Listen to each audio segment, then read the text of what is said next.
Matthew 16 verse 18 And I also say to you that you are Peter, and upon this rock I will build my church, and the gates of Hades shall not prevail against it. Solomon typifies Christ in speaking God's word of wisdom and in building the church as the temple of God, and the temple typifies Christ and the church as the unique building of God in the universe. These two, Christ and his body, the church, are the center, the reality, and the goal of God's eternal economy.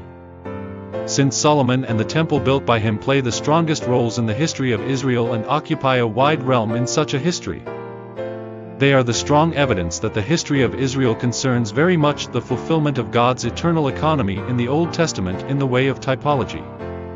That Christ and the church are the centrality and universality of God's economy is universal in both the New Testament and the Old Testament.